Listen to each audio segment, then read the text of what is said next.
Estamos. Estamos.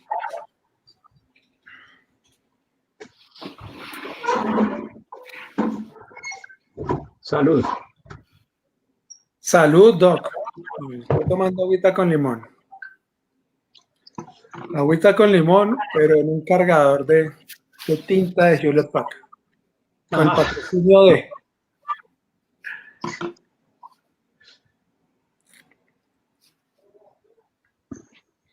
Bueno, ¿y qué tal el día hoy?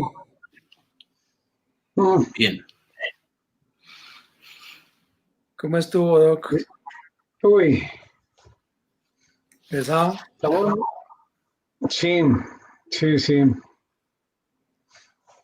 Montando lo de la fundación de Tunja. Entonces... Claro, pesado. Bueno, ¿qué tal el día hoy? No.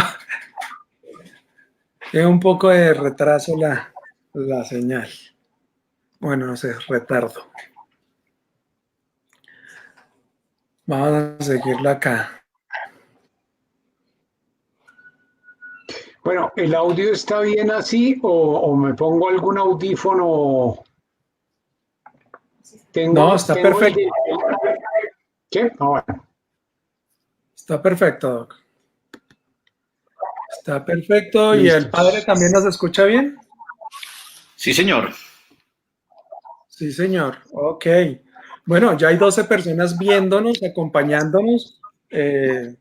Bienvenidos, padre. Una bendición, un saludo. Que reciba a las personas.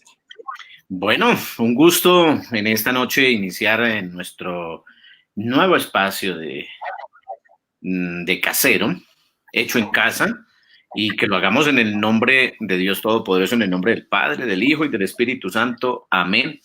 Que sea hoy un espacio, como siempre, agradable, bonito y nutritivo, en este caso también. Pues queremos decirles que estamos a través de la fanpage de la parroquia San Francisco de Paula en Madrid, Cundinamarca, que estamos también a través de la emisora Punto Cero Radio, que estamos también a través de la fanpage de Punto Cero Radio, también a través del canal de YouTube de la parroquia San Francisco de Paula. Entonces nos pueden seguir y pueden compartir con nosotros este espacio agradable, bonito, que busca no solamente sobrellevar el tiempo de la pandemia, esto es para la vida, no solamente es para este tiempo, sino para nuestro diario vivir. Contamos hoy con un invitado muy, pero muy especial, además de ser una muy agradable persona, un gran ser humano, es un profesional, es el doctor Giovanni Zapata Gutiérrez. Él es médico de la Universidad Nacional, es homeópata, especialista en terapias alternativas, en algo que nos suena como extraño, nutrición terapéutica, nutrapédica. Eso nos suena como extraño y ya cuando hablamos de eso, yo empiezo, si voy a hablar con el doctor, yo le digo que yo solo como cereales, que solo los 8 vasos de agua al día y esas cosas. Ya empieza a pensar y suena como extraño, simpático, curioso, y seguramente vamos a tener hoy una cantidad de conceptos muy importantes y sobre todo una charla muy amena con el doctor Giovanni Zapata Gutiérrez, a quien le damos la muy cordial bienvenida a este espacio para compartir con nuestra muy querida audiencia y con, por supuesto, saludando a Rafael Rodríguez Ortiz, nuestro coordinador general del programa. Y bueno, vamos a entrar entonces en materia. Doctor, muy buenas noches, bienvenido. Buenas noches, muchísimas gracias por esa bienvenida tan amplia. Bueno, doctor, el doctor Giovanni Zapata Gutiérrez, ¿quién es el doctor Giovanni? ¿De dónde es? Bueno, lo de los estudios ahí enumeramos, pero de pronto si el doctor nos precisa un poquito más. Bueno, yo empecé un poco al revés, empecé hace unos buenos años, hace unos 40 años ya, con homeopatía, cuando la homeopatía era algo muy exótico en Colombia y se veía de manera muy marginal, muy escasa. Empecé con esa homeopatía casi que artesanal, porque incluso los medicamentos los preparaba directamente. Y unos buenos años después ya entré a estudiar medicina en la Universidad Nacional y me hice médico. Posteriormente tuve que hacer las especializaciones respectivas de homeopatía, de terapias alternativas en general, de medicina tradicional china, para poder estar a tono con la legislación actual. Pero realmente homeopatía vengo haciendo hace unos 40 años. Eso es más antiguo todavía que haber estudiado medicina en la Universidad Nacional. Pero Así ¿el doctor es. de dónde es? ¿El doctor de dónde es? Yo soy bogotano, yo nací aquí en Bogotá, me crié y me he mantenido aquí durante todo este tiempo. Y aquí estoy, un poco con la frustración muy frecuente en la medicina que se manejan tratamientos, se hacen cosas y con frecuencia los pacientes regresan con los problemas similares, problemas parecidos y eso frustra mucho. Entonces eso me llevó, me fue llevando poco a poco a mirar cuál era la causa de esa continuación de los problemas y finalmente me metí en la comida de una manera muy marginal al principio, porque la educación médica en el área específica de alimentación es más bien escasa. Se considera que es algo que hay que dejarlo en manos del nutricionista y pare de contar, pero finalmente vi que quería llegar un poco más allá. Y hoy día parece que la historia como que ha venido dándome un poco la razón, porque hoy día se habla incluso de nutrigenómica, que es una palabra que implica algo muy poderoso, que es que a través de la alimentación, de esas sustancias que están contenidas en los alimentos corrientitos, comunes y silvestres que se adquieren en los supermercados, puede llegarse incluso a modificar la respuesta de los genes, favoreciendo, retrasando o mitigando el efecto de las enfermedades. Entonces la alimentación definitivamente es muy poderosa y hoy día pues es lo que hacemos, incluso llegamos a remangarnos y cocinar con los pacientes para llevarlos por ese camino de evitar los medicamentos y más bien comer bien. Eso suena muy interesante, porque comer es delicioso. Yo recuerdo que mi abuela, cuando yo entraba a la cocina y yo empezaba a destapar las ollas y oler, y me decía, la comida no se huele, eso es pecado. Yo le decía, pero abuela, si la comida huele mal, yo no me la como, pero si huele sabrosa, me la como. Pero también me decía ella, mire, mijo, que hay que saber comer, pero ella no ha estudiado nada, pero hay que saber comer porque nosotros somos lo que comemos. Y bueno, quedó con esa frase allí, y ahora que uno escucha al doctor, pues uno le haya mucho más sentido a esas palabras justamente. Así es, así es. Rafita, no, realmente a estas alturas sí se ha evidenciado cada vez más el poderío de la alimentación. Fíjense una cosa, ahorita con este cuento de la pandemia y el susto y demás, y sí, uno ve las cifras y las cifras son lamentables, uno ve que a estas alturas a nivel mundial se han muerto alrededor de 700.000 personas, pero si nosotros contamos ese grupo de enfermedades que se llaman enfermedades no transmisibles, enfermedades que no se contagian, la tensión alta, diabetes, osteoporosis, enfermedad renal crónica, todo ese grupo de enfermedades que duran y duran y duran en el tiempo, matan más de 40 millones de personas, 40 millones de personas cada año. Y Colombia, dentro de toda la gente que se muere, un porcentaje muy alto de esas personas se muere no por el COVID, no por infecciones, se muere por enfermedades adquiridas, no son heredadas, no me las gané por ninguna otra razón, sino por mala comida. Entonces la comida es poderosa para bien o para mal. Entonces aprendamos a usarla bien. Ese es el precepto básico que hay detrás del concepto de nutrapédica. Bueno, doctor, pero una cosa es tener claro más o menos para qué le sirve el alimento, ¿sí? ¿Qué alimentos le sirven para determinada enfermedad? pero uno no puede comprar cualquier tipo de alimentos. ¿Cómo elige uno? ¿Cómo sabe uno cómo elegirlos, dónde elegirlos, cómo inclusive manejar, manipular los alimentos para que realmente le hagan bien a uno? Esa es una pregunta importante y tiene una gran trascendencia porque desafortunadamente me sucedió a mí al principio inclusive y me sucede con alguna frecuencia que uno se va muy confiado a la sección de comida sana de los supermercados. Entonces se compra un tarro de 1 litro de leche de almendras y uno sale feliz porque se va a comer algo saludable. Pero si uno voltea la cajita y le mira con detalle aquello donde describe lo que contiene esa caja, realmente dan ganas de llorar. Si le va bien, la mejor de las leches de almendras, siguiendo en el ejemplo, tiene 4%, 5% máximo de almendras. El resto es agua con azúcar. ¿Qué beneficio le puede aportar eso a la persona? Entonces realmente hay que ser muy crítico, pero muy crítico a la hora de consumir ese tipo de alimentos. Un ejemplo muy típico es el de los juguitos de cajas. La gente de buena fe supone que le está dando a su hijo un alimento saludable porque dice jugo, y resulta que si lo va a ver, si revisa la composición, contiene un máximo de 5% de fruta y el resto es un contenido altísimo de azúcar, de colorantes, de saborizantes y definitivamente no tiene nada que ver con alimentación saludable. Entonces es un punto muy importante.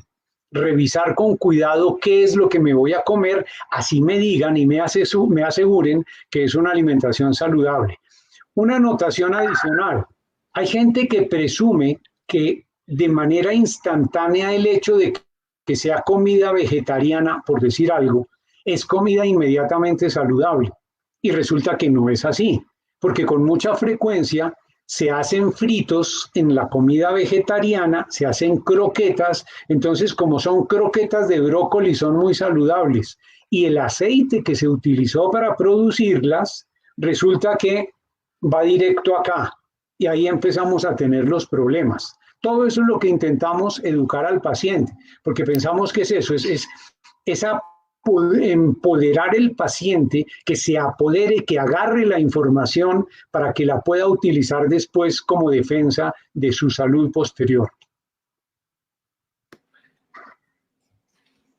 Bueno, y ya que mencionó el paciente, doctor, ¿cómo vive un paciente una consulta de nutrapédica? Porque pues uno más o menos sabe, cuando va al médico, bueno, si va a una EPS, sabe que tiene 10 minutos para que lo vean más o menos y para que más o menos lo revisen rápidamente y le den acetaminofén, ibuprofeno y loratadina, que creo que es lo único que le pueden dar hoy en día. No estoy tan seguro, pero usted me corregirá.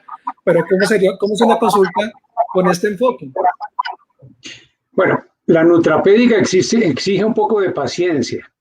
El tratamiento, de hecho, la homeopatía, la medicina tradicional china, el ayurveda, todos estos manejos exigen un examen minucioso del paciente, no solamente mirando aquello que específicamente le preocupa o le duele, porque el concepto es que no me enfermo por pedacitos.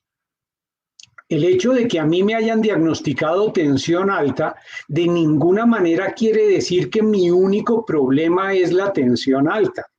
Casi siempre, en mayor o menor medida, hay otros problemas asociados que en suma es lo que me está alterando la salud.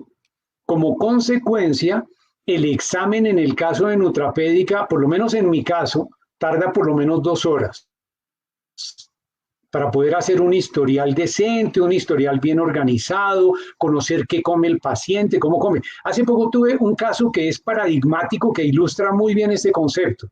Un paciente perdió 14 kilos en lo que va del primer semestre del año. Paciente diabético. Obviamente llegaron a consulta muy preocupados con la señora, esto es reciente, hace 15 días. Y la señora, de muy buena fe, con muy buen ánimo, en vista de que su esposo estaba tan enfermo, empezó a administrarle jugos de fruta todos los días. Y como el señor le gusta el jugo de banano, empezó a darle jugo de banano para ayudarle en su tratamiento. Y resulta que eso era precisamente lo que lo estaba agravando. Entonces la gente muchas veces de buena fe hace cosas que terminan por enredar a partir de alimentación. Uno diría, pero si es fruta y si es saludable, sí, pero para este caso específico no está indicada. Entonces esa es la información que necesita el paciente. Y definitivamente eso afectó de manera significativa a este señor. Y es lo que tratamos de evitar, contándole esos cuenticos a la gente, revisando esos asuntos. O sea que no es tan bueno automedicarse tampoco en nutrapédica. Es decir, por el hecho de pensar que tradicionalmente hemos usado algunos elementos para la alimentación y siempre han sido como buenos, pero de pronto en la situación personal, por los antecedentes que tenga, por las complicaciones que haya ido adquiriendo a lo largo de la vida, puede ser contraproducente, pensando que es bueno. Definitivamente, definitivamente. Hay situaciones que se identifican, así como en este ejemplo, donde encontramos alimentos que definitivamente el paciente no puede. Puede que no sea una prohibición, entre comillas, absoluta, pero cuando una persona tiene problemas de colon irritable, por decir algo, y va a consumir una gran cantidad de fibra porque quiere hacerse jugos verdes que le dijeron que le sientan muy bien, pues a lo mejor la persona no debería consumirlos de una vez, porque ya de por sí tiene problemas para su proceso digestivo y las verduras en gran cantidad al inicio se dificulta su tránsito intestinal y se dificulta su digestión. Entonces va a empezar muy probablemente a hacer que la persona se complique. Así que hay que hacerlo de manera paulatina, más todavía. Hay algo de lo que poco se habla y que es una parte importantísima de la alimentación. Hagan cuentas, oyentes, hagan cuentas. De 10 células que contiene el cuerpo, de 10 células que tenemos nosotros encima, 9 son bacterias. 9 son bacterias. Entonces, pero dirán, ¿pero cómo así? ¿Dónde las tengo? No, lo que pasa es que las bacterias son muy chiquiticas. Entonces, comparadas con nuestro tamaño, pues obviamente no se aprecia esa diferencia, esa cantidad. Pero ese poquito de bacterias, esas bacterias chiquiticas juegan un papel muy importante para la salud o para la enfermedad. Y si no están en el tipo correcto, en la ubicación correcta, esas bacterias pueden hacer que ese jugo verde le caiga mal a esa persona y le agrave su problema. Entonces tenemos que saber qué se debe manejar en principio para que la persona pueda hacer su cambio hacia una alimentación con mayor contenido de vegetales. Tanto es así que he tenido ya varios casos de vegetarianos recién aterrizados, graduados del internet, que decidieron de un momento para otro volverse vegetarianos y que están en graves problemas de salud ahorita. A uno de ellos le estaban estudiando si tenía SIDA o cáncer, porque empezó a tener problemas muy serios de salud. Y nada, el asunto era simplemente que estaba comiendo mal, porque estaba comiendo los vegetales inadecuados para su situación. Doctor, pues cuando uno escucha todo esto y se va haciendo idea, pues aquí nos escriben, por ejemplo, que entonces toca comer solo lechuga. Esto no se trata de comer mal, se trata también de comer rico y lo que nos dice por allá, balanceado. Es decir, nutrapédica no es aburrimiento frente a la comida, no es, qué artera ahora, y ahora que se consumen menos vegetales, menos hortalizas. Toda esta parte verde como que, y sobre todo las nuevas generaciones, no, cero ensaladas y esas cosas, pues mucho más si no entendemos bien lo de esa, digamos, alternativa frente a nuestra condición de vida buena, calidad de vida, pues entonces hay que decirles también a las personas que nos están escuchando, eso no es aburrido, esto es algo también rico, agradable, sabroso, que es lo que nos encanta a la hora de comer. Justamente, nosotros con frecuencia, como les decía, hacemos talleres para los pacientes. ¿El taller qué objetivo tiene? Si el asunto fuera solamente comer lechuga, pues le decíamos coma ensalada y pare de contar. Pero no, es aprender que se puede cocinar rico. Imagínense un helado de chocolate, un helado cremoso, sabroso, masticable, con un buen sabor. Y es un helado que se puede hacer muy saludable con aguacate y cacao. No necesita dulce, no necesita nada de eso. Aguacate y cacao, licuadora y dátiles. Y tiene un helado del otro mundo que a los niños seguramente les va a encantar y es perfectamente saludable para una persona que tiene problemas del corazón. Ese es el tipo de cocina que buscamos. ¿Le gustan los nachos con salsa de queso? Listo, le vamos a enseñar a hacer una salsa de queso que no le afecta porque no tiene grasa y no tiene queso, pero sabe perfectamente a queso y se lo puede comer con sus nachos.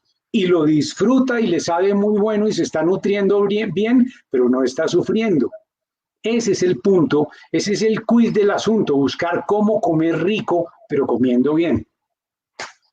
Además que hay que mirar que cada caso es como particular la situación, es decir, no en la casa, si somos 5, los 5 tenemos que comer exactamente lo mismo, porque de pronto a uno nos está haciendo daño y a otro un muy buen beneficio. Así es, así es. Se establece esa diferencia.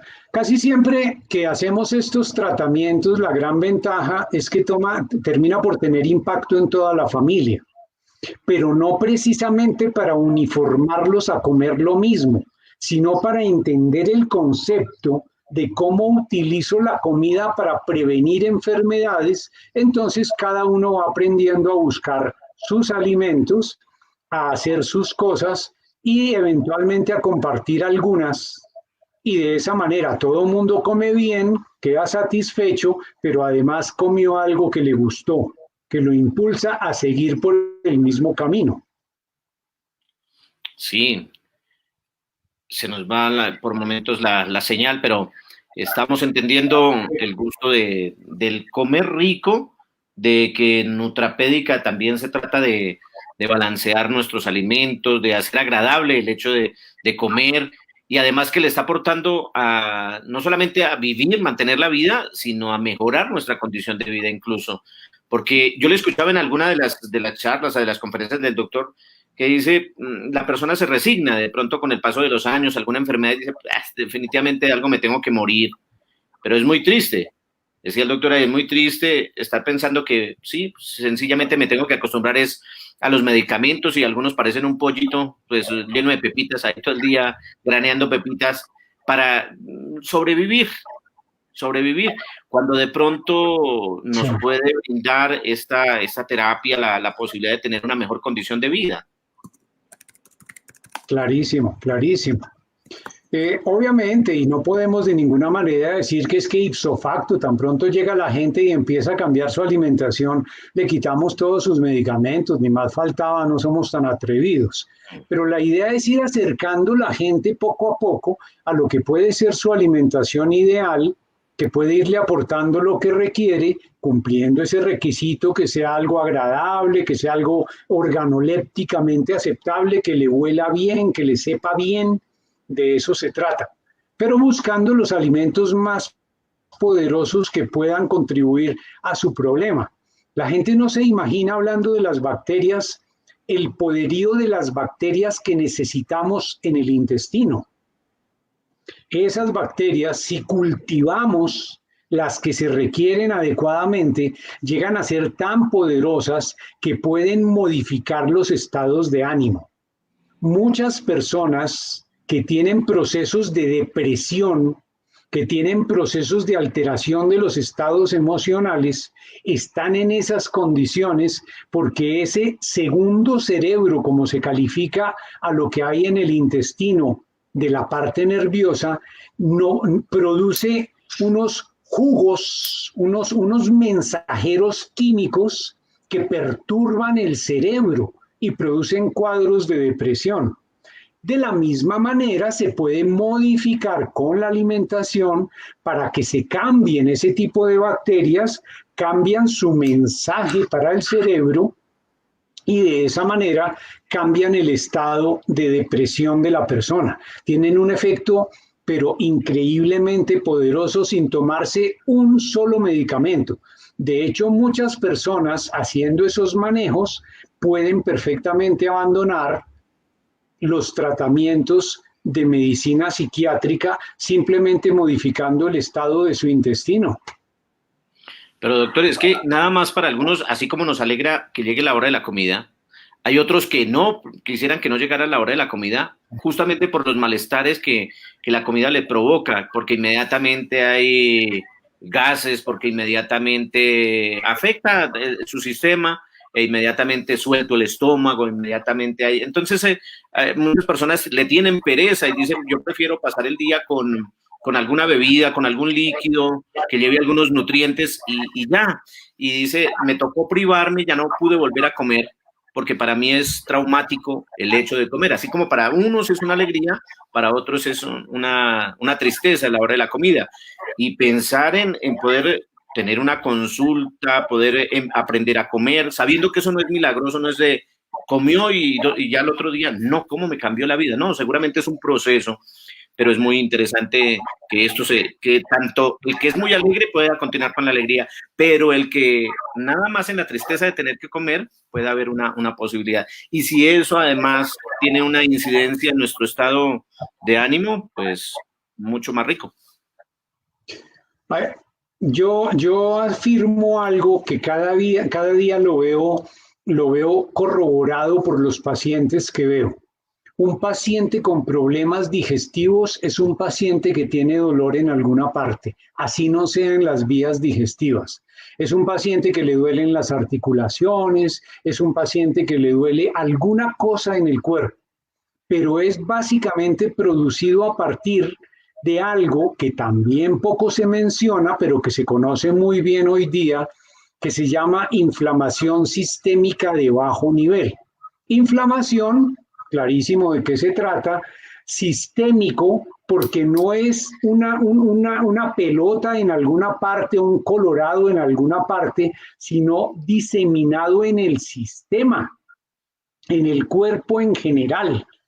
Y eso hace que duelan muchas cosas, pero se vuelve frustrante para la persona porque no puede identificar claramente el sitio, no puede claramente identificar el origen, pero sin embargo sí vive adolorido todo el tiempo. Hoy tuve un paciente así, un paciente que le han hecho 3 cirugías ya buscándole la causa de un dolor en el abdomen y un dolor que le produce además otros problemas en los huesos y en fin, pero no le han encontrado la causa. Y para mí, por lo que pude ver, ese paciente, uno de sus principales problemas es eso. Es una persona cuyo historial, para empezar, es él trabajó como camionero. Y un camionero come donde le sirven más, no donde le sirven mejor. Ese es el camionero por definición. Y vaya a saber lo que come. Entonces, durante muchos años, esa alimentación le generó la situación que tiene hoy día, que llega con mucha frecuencia en crisis al hospital a que le den derivados de la morfina porque no aguanta el dolor. Pero lleva ya 3 cirugías.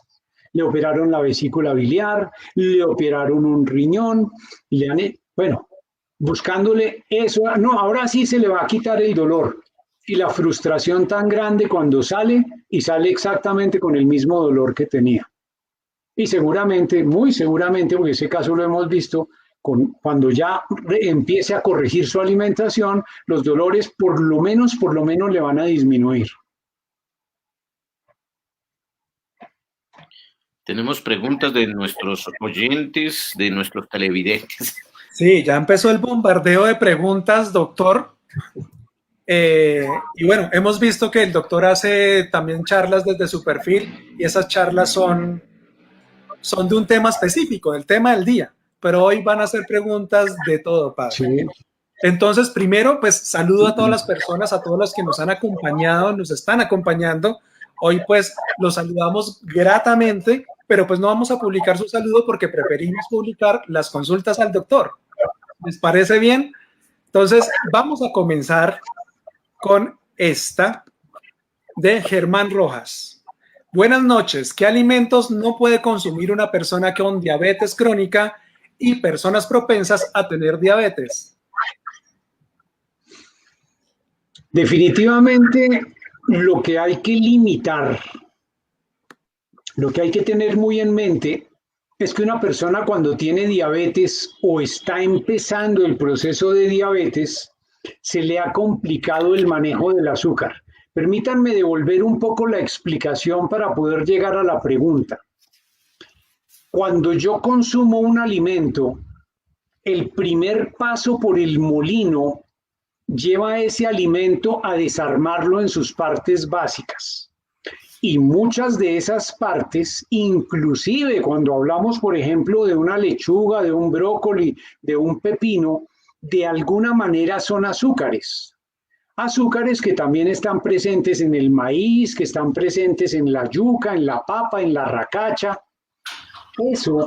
Ese tipo de alimentos llega y el cuerpo utiliza lo que va a utilizar como gasolina de inmediato para los músculos, pero generalmente le sobra un poquito para utilizar después.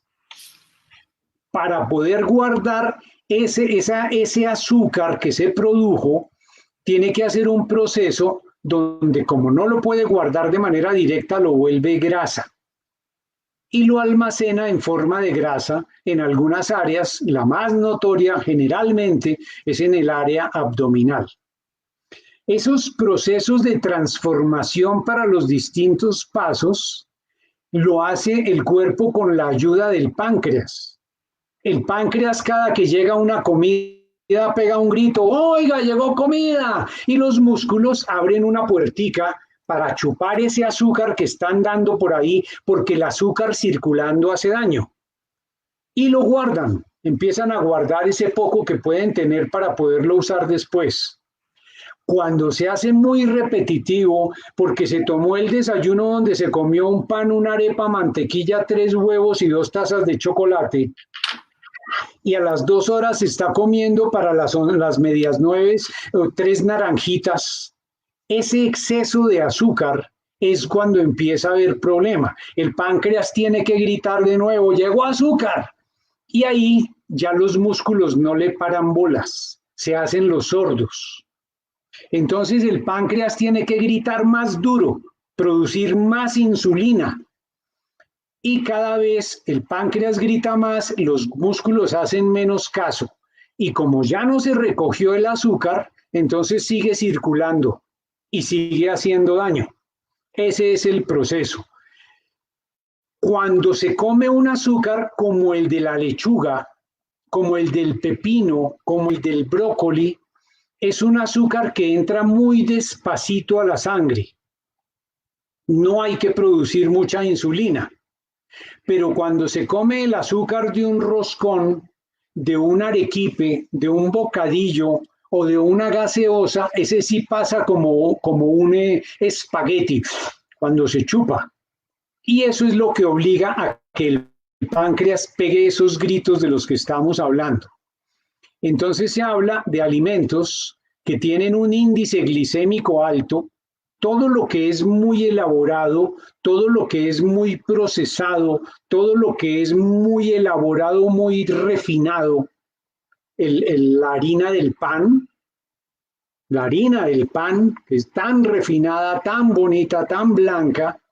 Si usted tiene un pan aquí y tiene un envuelto aquí, a pesar de que los dos son azúcar y son harinas, cómase el envuelto. Ese es un azúcar que entra más despacito, un poco más despacio que lo que entra el pan. El pan eleva mucho la insulina y el azúcar en la sangre, el envuelto en menor proporción. Si tiene un pan, si tiene una torta, si tiene un ponqué y tiene aquí una arepa, cómase la arepa. Siendo el maíz como es una harina, entonces entra más despacio a la sangre y le ayuda al páncreas para que los músculos no se hagan los sordos. Entonces, en resumen, esas comidas recontraelaboradas, la galletica, el paquete, el ponqué, la torta, que han pasado por muchos pasos de fábrica, son los que menos convienen a las personas que tienen procesos de diabetes o que están en camino de diabetes porque elevan muchísimo su azúcar. Y cada que se eleva el azúcar, algo se daña en el organismo. Alguna cosa se deteriora y por eso se acumulan tanto daño. Espero que eso le haya servido de respuesta a nuestro preguntante. Súper bien, doctor. Otra pregunta, Estela Cantor. ¿Las proteínas animales, qué tan malas o buenas son en la alimentación y cómo afectan Estela, en la muchas salud? gracias por esa pregunta. A ver, las proteínas animales, las proteínas no son una cosa en particular. Arranquemos por ahí. Las proteínas son equiparables a lo que diríamos una casa. Muchas casas se parecen entre sí, tienen una composición parecida, ladrillos, varilla, todo eso, pero resulta que unas tienen ladrillos con huequitos, las otras tienen ladrillos sólidos, tolete, las otras tienen ladrillo de concreto. Así se diferencian las proteínas. Hay unas que tienen distinta composición y entre los elementos de la composición pueden tener elementos un poco más tóxicos que las otras. Ese es el caso específico de las proteínas de la carne roja. Es roja porque tiene mucho hierro y el hierro, por su característica, oxida. Y cuando se acelera la oxidación en el organismo porque se consume demasiado, entonces ese hierro, ese exceso de proteína empieza a generar problemas. Para que ustedes lo tengan claro, alguien dijo algo que sigue siendo muy cierto y muy interesante a estas alturas. Nada es veneno y todo es veneno, depende de la dosis. Entonces es importante cuál es la dosis para mí de proteínas. Usted busca cuánto debiera pesar, no cuánto pesa, cuánto debiera pesar, cuál es su peso más normal. Y ese número de kilos es el número de gramos que debiera comer de proteínas en un día, para no comer exceso de proteínas, porque las proteínas en exceso tienden a producir mayores problemas. Y evidentemente, pues hay que tratar de disminuir al mínimo posible las proteínas provenientes de carnes rojas. Entonces, aprovechar las proteínas de pescado, las proteínas de conejo, de cordero, de estos animales, ojalá que no sean animales de granja, de cultivo, porque así como los azúcares industriales son malos, los animales producidos a escala industrial en granjas, alimentados con concentrados, tienden a producir unas proteínas de una menor. Ese es más o menos como el criterio. Pero se pueden utilizar las proteínas en general, como le digo, limitando en lo posible las proteínas provenientes de carne roja. Y ojalá, tratando de limitar a esa cantidad que les menciono. Ustedes dirán, pero qué poquito, yo peso 70 kilos, entonces debo comerme 70 gramos. Sí, lo que pasa, atención, es que la proteína no es pura. Si yo me como 100 gramos de carne, no quiere decir que me comí 100 gramos de proteína. Para no enredarlos en cuentas minúsculas, más o menos, de 100 que me como, 30 es proteína pura, el resto son rellenos. Entonces, lo que yo debo buscar de lo que estaba hablando de los 70 gramos es la parte correspondiente a la proteína pura. Si me comí unos frijoles que tienen proteínas, Entonces, si yo me como 100 gramos de frijoles, ellos me están dando de proteína pura 25 gramos. Así hago las cuentas. Entonces voy a necesitar 3 porciones de esos 100 de frijoles para tener más o menos los 70 gramos que yo requiero. ¿Claro? De acuerdo. Una pregunta relacionada, doctor. Vea. Rodríguez Milton, ¿una hamburguesa sin salsa sería comida saludable? A ver, las carnes que se utilizan para hacer estas comidas industriales tienen problema no solamente por la salsa. Indudablemente la salsa multiplica el efecto dañino. Los condimentos están bien, aclaro eso. Condimentos. Usted puede comerse los condimentos que quiera. 1 kilo de tomate, 2 kilos de pimentones, 2 kilos de ají, todo eso beneficia. Pero cuando se vuelve salsa ya tenemos problema. Entonces las descartamos. Pero es que esas carnes, para poder hacer esa hamburguesa, contienen sales para preservar. Muchas veces sales de nitro. Contienen elementos para ayudar a que no se dañe rápidamente en la nevera.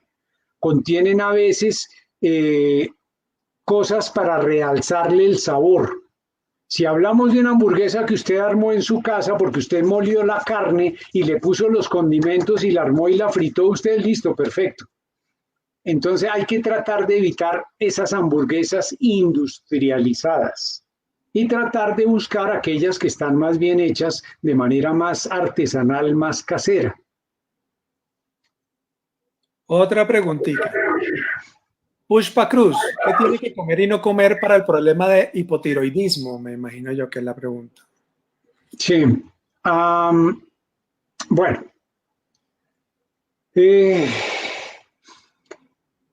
El problema del tiroides, en esencia, el tiroides es la estufa, tiene la llavecita para abrir la llama o disminuir la llama de la cocina del organismo.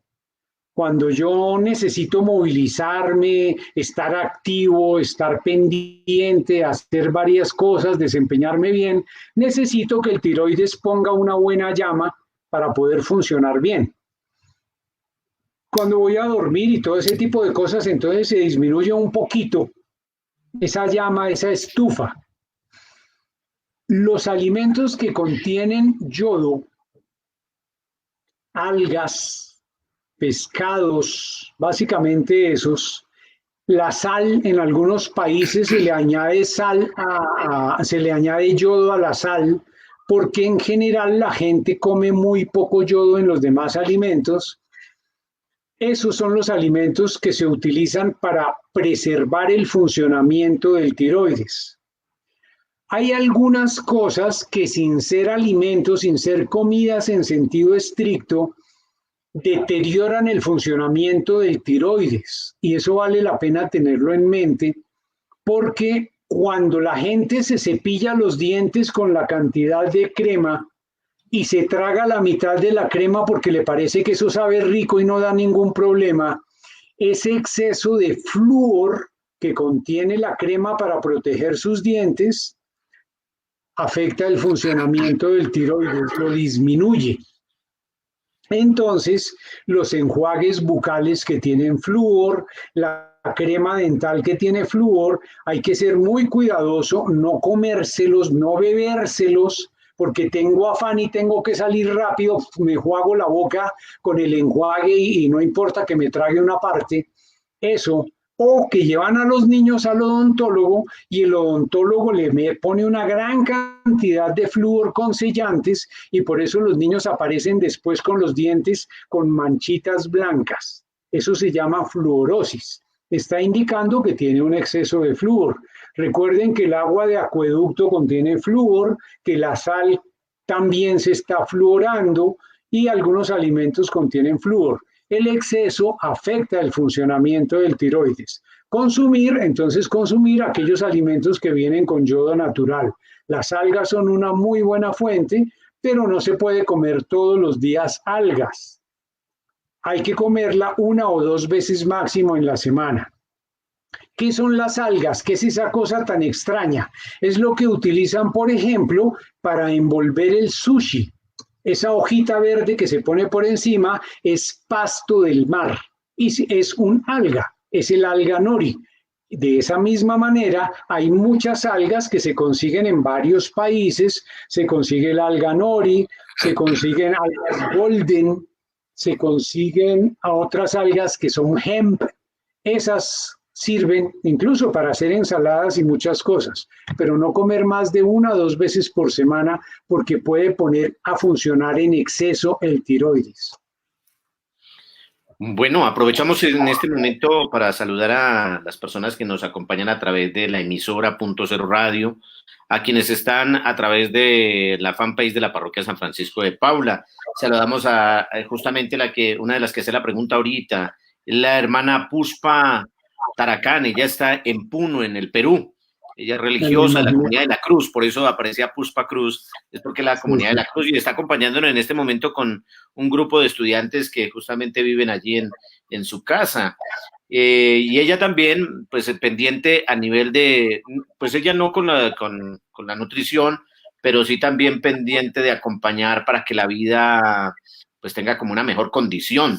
Saludamos también a todas las personas que se han conectado a esta hora y siguen la señal y están pendientes de la temática que en esta noche pues venimos siguiendo. No olviden, quiero aprovechar también, no olviden el tapabocas. ¿Cómo me queda bien este tapabocas ahí con la imagen de la Virgen? Tenemos de otros motivos de carácter religioso, los consiguen aquí en la Parroquia San Francisco de Paula. 5,000 pesitos, un tapabocas de estos, lavables, muy bonitos con todos estos motivos religiosos. Si alguno está interesado, bien pueda escribirnos o venir al despacho parroquial. Tenemos celebración el 15 de agosto, es un día muy especial para nosotros, cumpleaños nuestro templo parroquial, y dentro de las actividades que tenemos, claro, por supuesto, las de carácter religioso y espiritual en primer lugar, pero tenemos también un bingo. Ese día vamos a realizar un bingo virtual, irá por este medio la realización de ese bingo. Ya tenemos varios premios, hay bicicletas, todoterreno, hay freidoras, hay plática en efectivo, hay una serie de premios para que ese día podamos pasar un rato muy agradable a partir de las 4 de la tarde. Los invitamos a adquirir los cartones. Ustedes pueden adquirirlo en el despacho parroquial. El cartón se entrega de manera virtual, ¿no? Llega a través del correo, llega a través de WhatsApp. Y el pago se puede realizar por aplicaciones, por Nequi, se puede hacer por DaviPlata, por la plataforma de la parroquia, en la página. Tenemos allí la posibilidad, hay una tienda y hay una forma también de realizar los pagos virtuales o digitales o consignar a nombre de la Parroquia San Francisco de Paula. Bueno, continuamos con nuestro tema que está bien sabroso, bien interesante y que nos aporta muchísimo para nuestra condición de vida. Reitero, no solamente por tiempo de pandemia, esto no es porque como en pandemia hemos comido más, porque nos hemos engordado un poquito, porque nos falta ejercicio y además pues nos toca comer lo que haya, sino que esto es para la vida. Eso es en tiempo de pandemia, post pandemia y con las situaciones que la vida, pues justamente para prepararnos para las situaciones que la vida nos traiga. Entonces continuamos con las preguntas que nos tienen aquí nuestros queridas personas que nos acompañan. Clara Inés Sánchez Jaramillo pregunta, ¿qué alimentos puede consumir una persona con cáncer? Bueno, es una pregunta bastante amplia porque cáncer hay de muy distintos tipos. Pero sí es una pregunta muy valiosa en el sentido que nos permite tocar un tema, llevando de nuevo a lo que mencionábamos hace un rato de la inflamación. Casi siempre las personas dicen, no, es que en mi familia hay cáncer, entonces yo heredé el cáncer. Quiero aclararles que realmente cánceres heredados apenas son un 10%. El 90% restante, desafortunadamente, por uno u otro motivo, nos lo ganamos. Ese motivo, con mucha frecuencia, está relacionado con la alimentación. ¿Por qué? Porque los alimentos, especialmente los alimentos industrializados, le voy a dar un ejemplo para que nos entendamos. Mucha gente le gustan los paqueticos de esos que tienen como nachos que son muy amarillos y que uno los saca y se le tiñen los dedos de amarillo y son muy ricos y picantes y demás. Yo comparto con ustedes, son muy ricos, pero resulta que ese amarillo que se está mencionando, ese amarillo es un amarillo de origen artificial, proviene del petróleo, se llama tartracina. Es el mismo amarillo que se utiliza, por ejemplo, con los chitos. Es un amarillo que se utiliza, por ejemplo, con las papas fritas de paquete o con las que venden en algunos restaurantes rápidos, porque para que queden doraditas y bonitas se les pone ese amarillo. Ese amarillo, esa tartracina, ataca algunas funciones del organismo y hace que se descompongan algunas moléculas que componen el organismo, que queden incompletas. Y estas moléculas incompletas se comportan como los zombies de las películas. Quieren ir a morder a otras moléculas para recuperar esa parte que le quitaron. Eso se llama un proceso de oxidación. Cuando el proceso se hace muy repetitivo, esa carne gordita, asada, rica, tostada, esa grasa que se quemó produce cosas que oxidan el organismo. Entonces, en ese momento, esas moléculas que están incompletas muerden otras moléculas, las inestabilizan, las oxidan, propagan el efecto de la oxidación. La oxidación produce a su vez inflamación, esa inflamación chiquita que les mencionaba hace un rato, que se va por todas partes, que no se ve en un punto en particular, pero ataca muchas partes del cuerpo. Y ese golpeteo, ese goteo constante de inflamación repetido, porque constantemente me estoy comiendo el paquete de papas fritas o de nachos con esos colores amarillos o de otras cosas que vienen en situaciones parecidas, pues termina por dañar definitivamente una célula. Y esa célula se chifla, se le corren los cables y empieza a producir hijos chuecos. Eso es un cáncer. Entonces el punto es qué comidas me evitan que yo pueda producir esas células chuecas, esas células defectuosas. En la naturaleza existen colores. Ustedes ven los arándanos que tienen colores morados fuertes, casi negros. Ustedes ven las uchuvas que tienen un color amarillo brillante. Ven la papaya que tiene color amarillo brillante, ven la auyama que tiene color amarillo brillante, ven el tomate que tiene un rojo vibrante. Esos colores son el bloqueador solar que se pone la fruta para protegerse del sol, de los insectos, de los ataques de sus enemigos. Y eso es lo que yo me como, eso es lo que adquiero cuando me como esa verdura, ese vegetal, esa fruta, para proteger mis células de la oxidación. Entonces las personas que tienen o que pudieran tener cáncer porque fuman o por muchas razones o porque viven muy estresadas, debieran consumir muchos colores vegetales, ese verde intenso de la espinaca, ese color medio morado de las acelgas, ese color amarillo que mencionábamos de la auyama, todos esos colores, esos polifenoles, como se llaman técnicamente, lo defienden y le ayudan con esos procesos o para evitarlos o para mitigarlos. Ok, doctor, seguimos con preguntas. Yo tengo una pregunta aquí organizada, pero pues para atender a las personas que nos siguen. Esta es una consulta ya, consulta. Jacqueline Tinjaca. Buenas noches, padre y doctor. Sufro de gastritis y migraña. ¿Qué remedios son buenos para aliviarme de esto?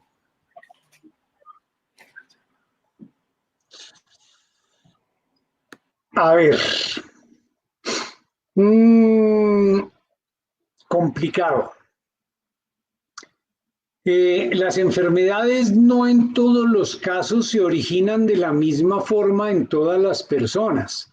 Ya mencionábamos hace un rato que cada persona reacciona de manera distinta ante las distintas agresiones, y eso es apenas lógico.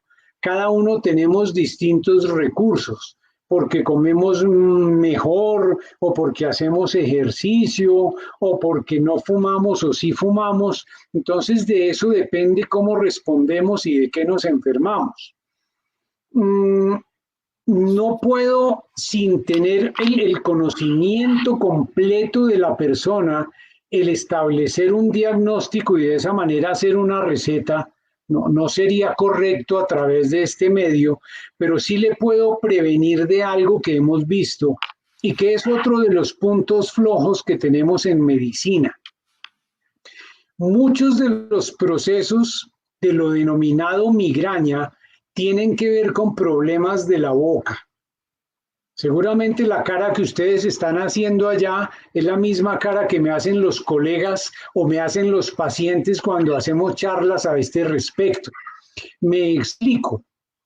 La mandíbula, cuando se acomoda para acomodar los dientes, esos chichoncitos que tienen los dientes con los huequitos que tienen los otros dientes, eso que se llama oclusión cambia, porque perdí dientes, porque aprieto los dientes en la noche y los froto y me los gasto, porque he roto dientes, porque tengo una prótesis que me quedó muy alta o muy bajita o torcida.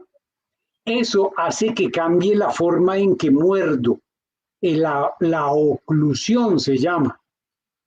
Cuando cambio la oclusión, empiezo a hacer cambios en la musculatura del cuello. Y aquí detrás salen músculos, salen nervios que vienen y abarcan toda la cabeza. Y cuando estoy cambiando la forma de apretar esos músculos del cuello, entonces empiezo a comprimir esos nervios y dan dolores de cabeza muy intensos. Dependiendo de cómo esté poniendo la mandíbula para morder, si es que ese es el origen de este problema que nos preguntan, entonces puede doler o la frente, o puede doler acá en las sienes, o puede doler aquí arriba de la cabeza, o me puede doler en la parte posterior. Por eso se requiere identificar mediante el diagnóstico, mediante el examen, qué está pasando con esa persona. O le faltan dientes. Entonces, en el momento que va a masticar, tiene que masticar para un lado o para otro, y todos esos cambios de la mordida terminan muchas veces por producir dolores de cabeza que los diagnostican erróneamente como migrañas. Y no es un problema de migraña, no es un problema de cabeza, sino un problema de dientes con la oclusión. ¿Quién tiene que resolverlo? Hablando el médico con el odontólogo. Incluso para de pronto hacer un forrito que se utiliza en los dientes para separarlos, evitar que en la noche frote y apriete, y eso con frecuencia mejora mucho el problema del dolor de cabeza. Bueno, doctor, yo voy a hacer una pregunta personal. No estoy aquí en el chat, entonces no va a salir mi pregunta. Pero, primero que todo, a mí me encantan los fritos. Me fascinan. Las papas criollas, la morcilla, o sea, todo lo que salga de la grasa, me encanta, pero además, y me perdonarán a los que no les parezca bonito, pero a mí me gusta esa grasa trasnochada, cocinar ahí porque me parece que queda más crocante, queda más rico, y de pronto es porque yo lo pienso así y así me enseñó mi abuelita, y no es cierto. Pero cada vez que hago eso, mi esposa me regaña porque me dice que eso es fatal, que no debería estar primero cocinando con ese aceite, pero además que no debería estar dejando el aceite para tanto tiempo. Sin embargo, cuando yo voy a comprar la fritanguita, las papas salen de un líquido oscuro que está en ebullición y salen deliciosas. Entonces, creo que son dos preguntas en una, el tema del aceite y el tema de la grasa trasnochada. Me imagino que me la va a prohibir, pero pues bueno, la respuesta espero que les sirva mucho. Yo negocio con los pacientes, porque pues indudablemente tenemos costumbres ancestrales y clarísimamente uno no puede romperlas de tajo. Entonces, por lo menos, metiéndome en el terreno del padre, le digo, oiga, peque y rece para que empate. Entonces, sí, listo, está bien. Come su morcilla, come sus papas criollas, pero prepárelas en su casa para que no tenga ese aceite viejo. El aceite tiene varias cosas que vale la pena mencionar. Uno, en primer lugar, completando el concepto de la fritanga. Trate de preparar la fritanga en su casa y comérsela una vecesita, no cada 8 días ni varias veces en la semana. Una vecesita al mes, bueno, listo, está bien. Y se toma su cerveza, no importa.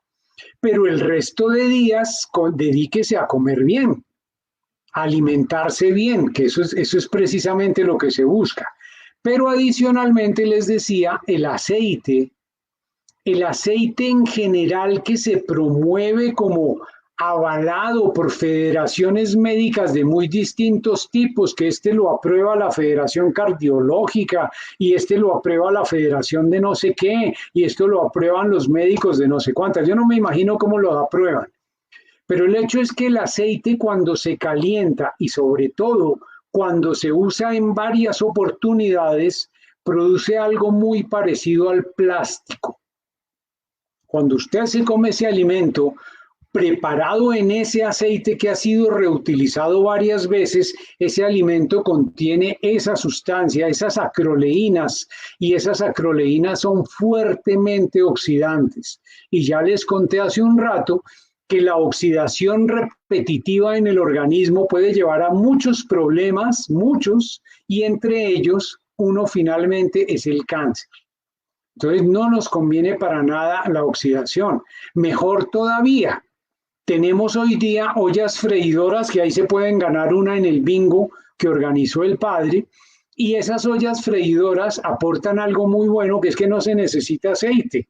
Entonces ponga su fritanga, ponga sus papas criollas, ponga su morcilla ahí en esa olla freidora, no utiliza aceite y de esa manera tiene algo por lo menos más cercano a saludable que comérselo con un aceite requemado. En general, los aceites cuando se calientan, insisto, cuando se queman varias veces, tienden a producir todo este tipo de tóxicos. Entonces es preferible buscar aceites que aguanten mejor la temperatura. Yo les recomiendo a los pacientes utilizar el ghee, que lo pueden conseguir en muchos sitios, inclusive fuera de Colombia, la mantequilla clarificada, así se llama en otras partes, que muchas veces los ayurvedas, los yogas, la venden en sus tiendas de alimentos. Pueden utilizar el aceite de coco, aguanta bien la temperatura. El aceite de aguacate aguanta bien la temperatura y de esa manera por lo menos no están consumiendo acroleínas, no están intoxicando más su organismo con elementos antioxidantes y se pueden comer esa morcillita de cuando en cuando sin que les afecte más. Bueno, mi doctor, la invitación era de 7 a 8. Tenemos solamente como 1500 preguntas más.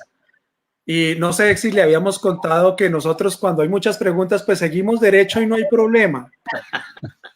No, mentiras, aquí está el padre muerto de la risa. No, la verdad, sí vamos a hacer un par de preguntas más con su permiso, si nos lo permite.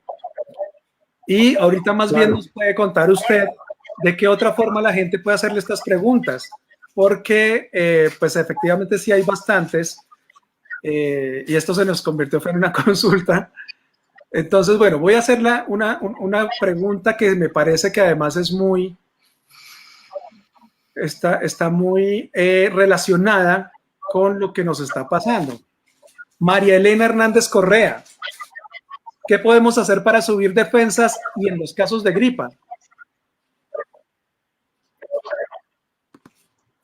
Buena pregunta, María Hernández. Muy bien. Hay algo que poco se considera, a poco se le pone atención cuando se habla de alimentación, y son los condimentos. Como condimentos, como especias en general, hablo de todo lo que se atraviese. Y particularmente, muy particularmente, hablo de dos cosas: la cúrcuma y el orégano.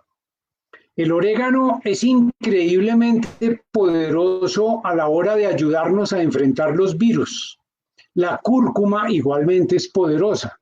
Entonces se puede hacer una bebida que incluya los dos, que incluya cúrcuma, que incluya orégano, esas hojitas secas que venden en los supermercados para utilizarlas dentro de la condimentación de las comidas. Se puede hacer una aromática con ellos y estar bebiendo 1 litro de agua, 2 cucharadas de orégano, 1 cucharada de cúrcuma, y todo el día tomando pequeñas cantidades de esa infusión durante unos cuantos días. Eso mejora definitivamente las defensas, tanto para la gripa, que es una familiar del coronavirus del que nos preocupa, como para el coronavirus mismo que nos está preocupando ahora. Entonces es una buena forma de elevar las defensas, aparte de lo que siempre se menciona, de tomar jugo de limón, de consumir ese tipo de cosas. Ok. Otra pregunta, doctor, y ahorita le propongo una cosa. Vea esta interesante. Esperancita Vidal, ¿qué tan cierto es que la leche es mala y causa cáncer? Pues, a ver, la leche tiene varios problemas hoy día, especialmente la leche industrializada. La leche se pasa por unas temperaturas muy altas, pero muy altas durante cortos periodos para tratar de matar las bacterias que tiene, y luego se pasa por un proceso que le disminuye rápidamente la temperatura. Efectivamente, eso logra matar muchas de las bacterias que tiene la leche. Pero desafortunadamente también cambia la forma de las proteínas, de los ladrillos, aquellos que mencionábamos que forman las proteínas, y hace que cuando lleguen al intestino, el intestino se rasque la cabeza y diga, pero ¿eso qué es? No lo reconozco. Como no lo reconozco, me causa repulsión. Entonces el intestino se inflama. Esa inflamación acelera procesos oxidativos del organismo, y ya dijimos que los procesos oxidativos repetitivos, repetidos, reiterados, terminan por hacer que eventualmente lleguemos a tener cáncer. Entonces, efectivamente estoy de acuerdo que la leche pudiera por lo menos facilitar los procesos de cáncer, y definitivamente no es algo que sea saludable. La leche es buena, fresca, para los terneros, no para los seres humanos. No es cierto que se necesite para el calcio. Para el calcio está el ajonjolí, está la espinaca, están todos los vegetales que tienen muy buenas dosis de calcio definitivamente. Bueno, ya está Rafa ahí antojándonos de bebida, supongo que de las que el doctor nos aconseja, vea, algún zumo muy sabroso. Doctor, todo esto es muy interesante. A mí me llama muchísimo la atención, ahí como en sintonía con Sergio Sirtori Morales, que está preguntando, bueno, ¿cómo hacemos para estar más en contacto con el doctor? ¿Cómo hacemos para poder agendar una cita, para escuchar sus charlas? Porque esto es tremendamente amplio. A mí me genera el hecho de la inquietud de comer rico, saludable, curativo, que mejora el ánimo, que a la larga da una condición de vida mucho más favorable, y como superando este tiempo, con toda la esperanza que le ponemos a esto, pues necesitamos fortalecernos mucho más, porque seguramente ahorita no hemos comido bien, aunque haya sido abundante en algunos casos, en otros no, muy repetitivo algunos de los alimentos que hemos tenido, y ha sido por un periodo largo ya de acondicionarnos a lo que ha tocado comer. Entonces, el tema es bastante extenso, hay muchas preguntas, nos genera bastantes inquietudes, pero muy bonitas ellas, porque apuntando a ver qué alimentos para mejorar nuestra condición de vida, para mejorar nuestra salud y todo. Entonces, doctor, yo me atrevo a una cosa, la posibilidad de poderlo invitar de nuevo a que nos acompañen, no el próximo miércoles exactamente, pero que en otra oportunidad nos pueda acompañar. De pronto ya delimitamos un poco más la temática, porque aquí, pues, en la primera ocasión, pues, nos han surgido inquietudes, preguntas desde muchos puntos, desde muchas aristas para el tema, pero yo creo que podemos concretar un poco más y nos encantaría que el doctor Giovanni nos aceptara una invitación para otro capítulo de Casero y que nos pueda acompañar. Claro que sí. Muchas gracias, sí, definitivamente, gracias.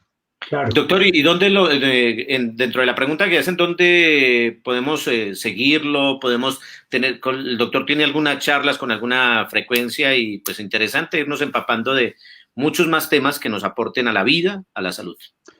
Tenemos página en Facebook, la página se llama Doctor Giovanni Zapata, así como está escrito, pero con el doctor completo, Doctor Giovanni Zapata. Está la página en Instagram, igualmente, Doctor Giovanni Zapata, y hay una página electrónica que se llama drgiovannizapata.com. Por cualquiera de esos medios, con muchísimo gusto se comunican, nos plantean preguntas y con el mayor de los gustos intentaremos responder dentro de lo que se pueda. Ahí está la dirección de la página, se pueden comunicar y con muchísimo gusto haremos lo posible por responder inquietudes.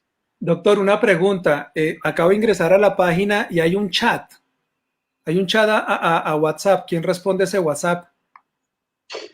Ese chat usualmente lo respondo directamente yo. Precisamente lo utilizo, yo le insisto mucho a los pacientes para que se comuniquen, para estar pendientes de todos esos procesos de alimentación y demás. Entonces en el chat con mucho gusto respondo también preguntas, se pueden comunicar, nos escriben y haremos lo posible por responderles con el mayor de los gustos. Bueno, y si finalmente... nos regalas allí. Perdón, doctor. Sí. Claro que sí, no hay problema. Dale, si me lo permite. Podemos divulgarlo sin ningún inconveniente. Perfecto. Tenemos también, vamos a mostrar un póster, doctor, para que usted nos hable de él, si es tan amable. ¿Dónde lo tengo? ¿Será acá? Sí. Este. Ajá. Estas son las charlas que hacemos cada 8 días, los martes a las 6 de la tarde, por Facebook, donde hablamos de distintos temas. Ahorita tenemos programadas estas que ven allí, ya pasó la cardiovascular. Vamos a hablar el próximo martes a las 6 de la tarde de diabetes. En la semana siguiente hablaremos de problemas de los ojos que se van dando con la edad y la gente no se da cuenta. De osteoporosis y de síndrome de colon irritable que afecta a bastantes personas. Ingresan al Facebook Live a las 6 de la tarde el martes, ahí nos encuentran e igualmente podemos responder preguntas en la medida de lo posible. ¿Cómo es la temática, cómo es la dinámica de una charla de estas? Las personas empiezan a preguntar cómo es el tema. Generalmente hacemos una exposición durante unos 40-45 minutos y el resto lo dedicamos a responder preguntas más o menos en el mismo formato que hicimos acá. Ok.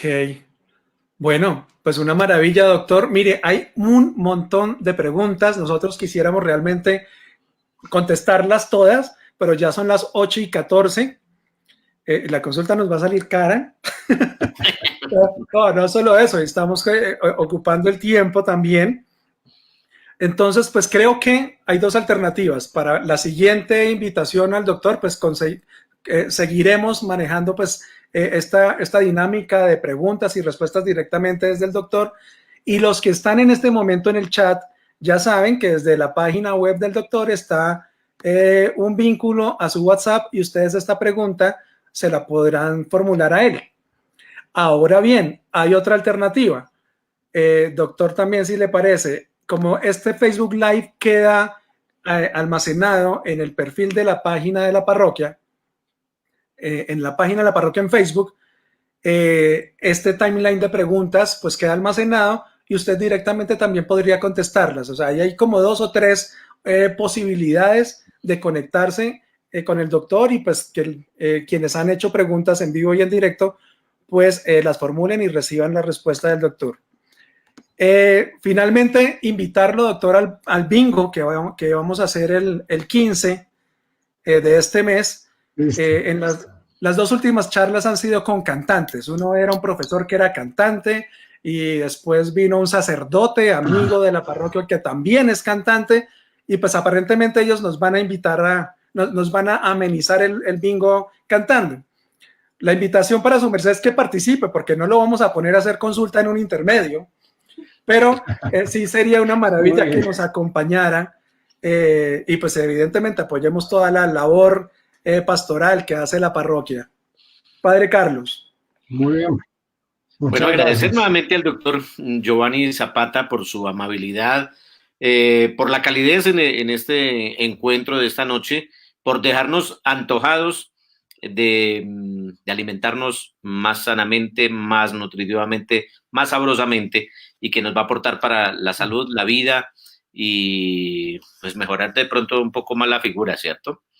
Entonces, doctor, muchas gracias, y a todas las personas que nos han acompañado en esta noche, que han escrito el saludo, que hacen alguna pregunta en relación al tema o en relación a la parroquia, muchísimas gracias, en verdad muy amables por conectarse, por compartir. Los esperamos el próximo miércoles, Dios mediante, para que podamos tener otro tema bien interesante. No sin antes recordarles que estamos, como anunciábamos, con el bingo. Vamos a tener el bingo el 15 en la fiesta de la Santísima Virgen María, la Asunción de la Santísima Virgen.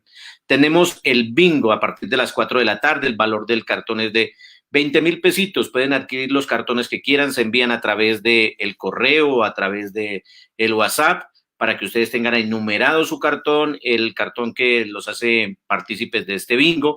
Hay muy buenos premios.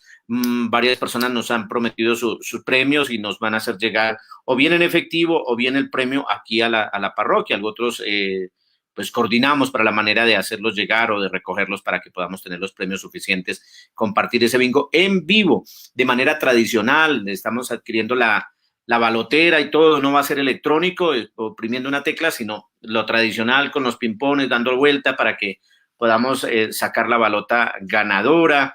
Y así como hemos jugado tradicionalmente bingos, pero de esta manera virtual, lo pueden seguir a través de nuestra fanpage y seguramente emitiremos de esta manera, como lo hemos hecho esta noche con el programa, se emite también el bingo. Las formas de pago a través de la página de la parroquia tenemos habilitado ahí unos botones mediante los cuales se pueden hacer donaciones, se hace el pago y ustedes nos indican ahí, el formulario da la indicación para qué es el concepto de lo que usted ha cancelado. Se puede hacer también a través de DaviPlata, de Nequi, o se puede hacer consignación también a la cuenta de la parroquia o directamente en el despacho que tenemos funcionando de lunes a sábado, en los días que están habilitados para poder circular, de 9 a 12. Y si no, también nos pueden averiguar a través de estos medios para que puedan ustedes adquirir los cartones y nos acompañen en este bingo a favor del cumpleaños de la parroquia San Francisco de Paula. No olviden, están a la venta también los tapabocas, el tapaboca con motivo religioso, que pueden adquirir en el despacho, 5,000 pesitos cuesta. Agradecer a las personas que nos acompañan también en el espacio de la lectura de la Sagrada Escritura, un capítulo diario, la familia, el compañero de empresa o la persona solita que vive en casa pero toma su celular, se hace su video caserito y nos envía la lectura de un texto bíblico. En este momento estamos leyendo del Antiguo Testamento y nos acompañan con esa lectura de manera orante y alimentan nuestro espíritu cada día. A las 6 de la tarde se está emitiendo justamente esas lecturas y se está orando el Santo Rosario todos los días, 5 de la tarde, los que desean vincularse y acompañar y seguir la oración en la tarde, en la mañana las celebraciones de la Eucaristía, es decir, la programación dentro de nuestra fanpage de la parroquia San Francisco de Paula tiene muchos elementos a lo largo del día para nutrir y acompañar con esperanza la vida. Doctor, mil gracias, le deseamos una excelente noche, buen descanso y que nos siga alimentando con su sabiduría, con sus conocimientos. Gracias por la invitación y buena noche. Buenas noches, doctor. Mil gracias a todos. Hasta pronto. Gracias, hasta luego.